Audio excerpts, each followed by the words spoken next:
So last episode, I alluded to today's anime, Blade of the Phantom Master, as having got to be better than Marriage. I don't know, I've never seen it before, but it's gotta be better than frickin' Marriage, that's for sure. And so the law of comedy states that Blade of the Phantom Master, therefore, must be the worst pile of crap in the history of the world. And I'm here today to say that, no, that's not the case. Sorry, not sorry. I'll start it.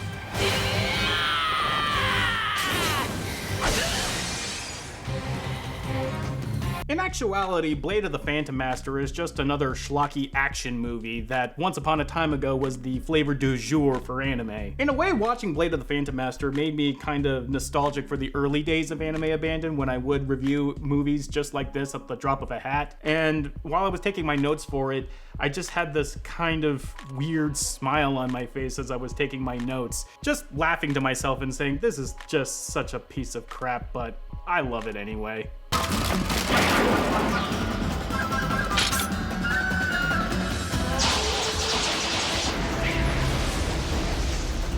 My general overall thoughts on the movie is that it's a big old ball of cheese that's pretty fun to point and laugh at, but if you need a more nuanced and more thorough look at the movie, then please, crack one open and join me.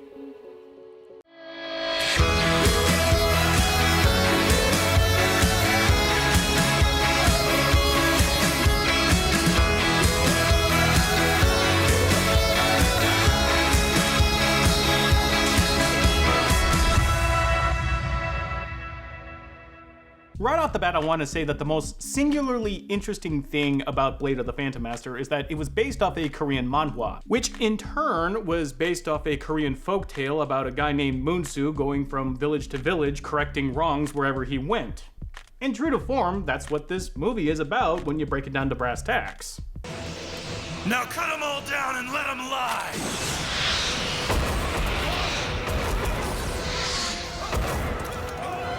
And our guardian of justice, Moonsu, is a hard-bitten bastard who just thinks everything is a pain in the ass. Your big reward will be turning your back on your girl and living the life of a wanderer. You ask me, you just pissed away 3 years of your life, Doc. Apparently, Moonsu was once a part of the Amenosa, which are these peacekeeping guardians of justice that has since been disbanded or killed off. The movie is pretty nebulous in that respect. Jushin fell. Even so, one Amenosa continued to roam that turbulent world. So what does being an Amenosa mean? Well, it means you carry a lot of guns and you can summon the spirits of the dead to do your bidding. Beat this scum half to death and sink his weapons in the sea. Unbelievable. A simple fisherman way out here getting his hands dirty with smuggling. The movie was one of the very first Korean-Japanese co-productions released in 2004, and it was also animated by OLM, who you might know as the main backbone animation studio behind Pokémon in its many incarnations. The movie would be picked up by ADV in 2007 for a nice tidy sum of $130,000. Now, why do I know that exact figure, you might ask? Well, that's because ADV was involved in a lawsuit in 2008 where they basically had to make an entire list of what they spent on anime for that particular fiscal year. And that list was made available to the public because they were involved in another lawsuit in 2012. This is actually really interesting for me because you rarely get a glimpse behind the scenes as far as how much money it takes to dub and license anime. And it's also interesting to see what ADV spent on which anime property. While all of the amounts are really interesting if you have a mind for it, the most interesting thing about this list is the sheer disparity between the highest amount paid and the lowest amount paid. Like, it's almost completely unbelievable to me to read that ADV, once upon a time ago, forked over nearly $1 million to license Kurao. Yeah, who among us remembers Kurao? Leave a comment underneath this video if you remember Kurao. In the business, we call that a call to action.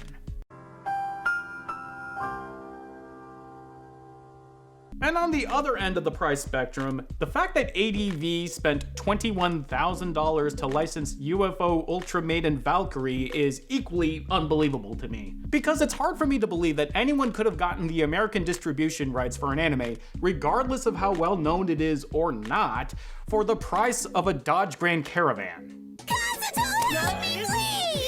No! Stay away! We're gonna finish this! Wait for Wait, isn't this supposed to be about Blade of the Phantom Master? I'm not in the mood for a party, and I really hate charades. It's time to bring down the curtain. Right, yeah. The movie is basically just a retelling of some of the first chapters of the manhwa, and because of that, there really isn't a cohesive plot. There's like a small story arc in the beginning, a small story arc in the middle, and the last story arc takes about the last 45 minutes of the movie. And as such, it feels really start and stop and really stutter-steppy. I want to know who the man was, the one I reminded you of. Ajite. He's the reason I refuse to die, and I'm not stopping till I track him down and kill him.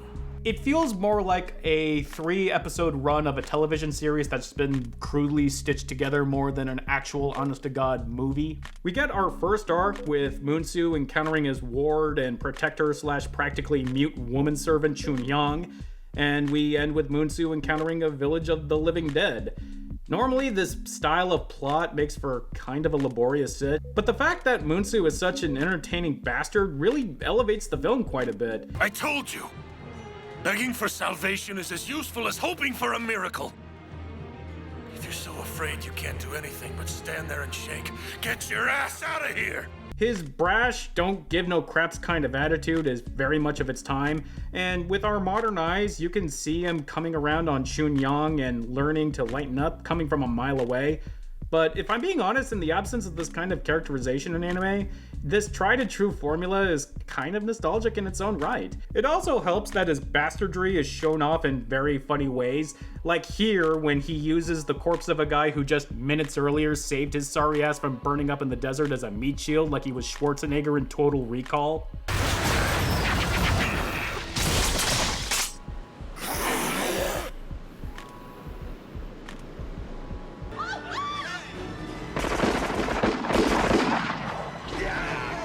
I will admit that this might reflect badly on me, but I have always had a soft spot for cruel humor. Like, one of the reasons why I love Gravity Falls so much is that there are so many instances of the show being really, really outrageously cruel, and I love it.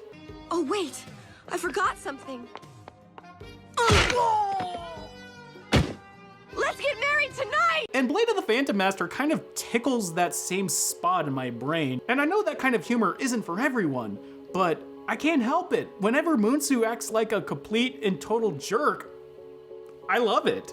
On the other hand, Chun-Yang, you know, that practically mute woman servant I mentioned earlier, yeah, she doesn't really have that much by means of a personality, and the anime kind of makes no attempt to give her one.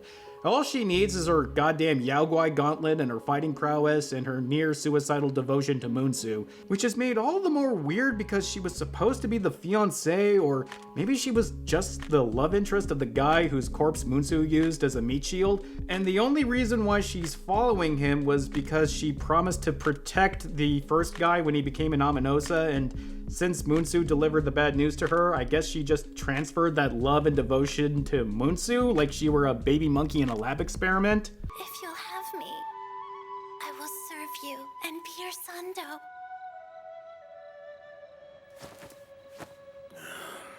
It's pure, unabashed wish fulfillment fantasy. Moonsu is portrayed as always being the smartest guy in the room, who is always completely unflappable. He's got cool guns and cool powers where he gets to raise the dead.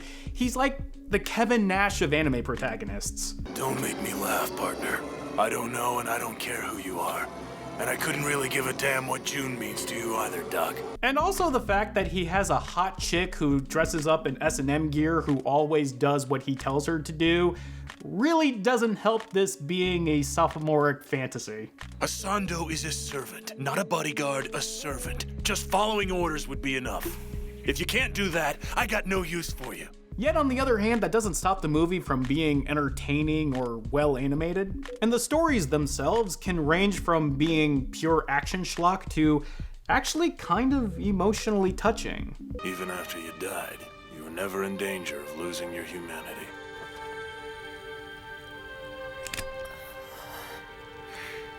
It just runs the gamut of emotion, not to mention quality, making for an overall movie that's pretty uneven. It also has to be said that the amount of times that the movie tries to have Moonsu do something that is shocking on paper but only comes off as unintentionally funny really makes me wonder just how much of this was intentional or not. Like here when Moonsu just decides out of nowhere to massacre an entire village. Did you die too, old man? Oh, sure, I can't tell you how many times Master Yuite's brought me back to life. Only for Moonsu to immediately reveal that the villagers are already dead. But don't you see? You're already dead.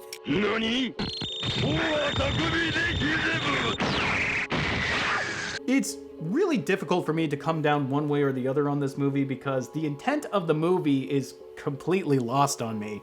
So I can only really judge this movie by my own personal experience watching this movie. And my experience is telling me that Blade of the Phantom Master is a really funny, really interesting, really hot mess. Well made from a technical perspective and interesting in both the text of the movie and the meta text surrounding the movie, but it's still a hot mess. Arise, spirits of the dead, converge on him! Let him taste the agony of his precious reality! If I'm going to recommend this movie to anyone, just know what you're getting yourselves into before you hit play. That's all I'm saying. If you don't mind, find out what's happening there, Mari. Well, April is just right around the corner, and as many of you know, April marks the anniversary of Anime Abandon. And this anniversary is going to be my 11th anniversary. Yeah, it's gotten me kind of introspective if I'm being honest with all of you.